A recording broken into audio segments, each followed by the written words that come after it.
لم يكن الذين كفروا من أهل الكتاب والمشركين منفكين حتى تأتيهم البينة.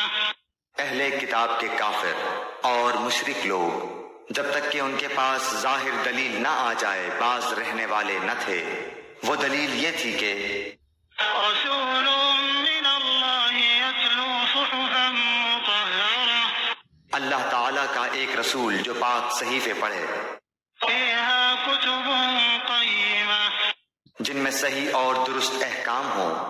وما تفرق الذین اوتوا الکتاب الا من بعد ما جاءتهم البینہ. اہل کتاب اپنے پاس ظاہر دلیل آ جانے کے بعد ہی اختلاف میں پڑھ کر متفرق ہو گئے. وما امروا الا ليعبدوا الله مخلصين له الدين حنفاء ويقيموا الصلاة ويؤتوا الزكاة وذلك دين القيمة. انہیں اس کے سوا کوئی حکم نہیں دیا گیا کہ صرف اللہ تعالیٰ کی عبادت کریں، اسی کے لیے دین کو خالص رکھیں، ابراہیم حنیف کے دین پر اور نماز کو قائم رکھیں اور زکوٰۃ دیتے رہیں. یہی ہے دین سیدھی ملت کا.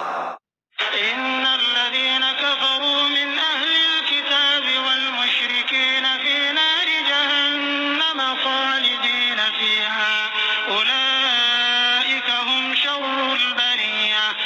بے شک جو لوگ اہل کتاب میں سے کافر ہوئے اور مشرکین سب دوزخ کی آگ میں جائیں گے جہاں وہ ہمیشہ ہمیشہ رہیں گے. یہ لوگ بدترین خلائق ہیں. ان الذين آمنوا وعملوا الصالحات اولئك هم خير البرية. بے شک جو لوگ ایمان لائے اور نیک عمل کیے یہ لوگ بہترین خلائق ہیں. جزاؤهم عند ربهم جنات عدن تجري من تحتها الأنهار خالدين فيها أبدا رضي الله عنهم ورضوا عنه ذلك لمن خشي ربه. ان کا بدلہ ان کے رب کے پاس ہمیشگی والی جنتیں ہیں جن کے نیچے نہریں بہہ رہی ہیں، جن میں وہ ہمیشہ ہمیشہ رہیں گے. اللہ تعالیٰ ان سے راضی ہوا اور یہ اس سے راضی ہوئے. یہ ہے اس کے لیے جو اپنے پروردگار سے ڈرے.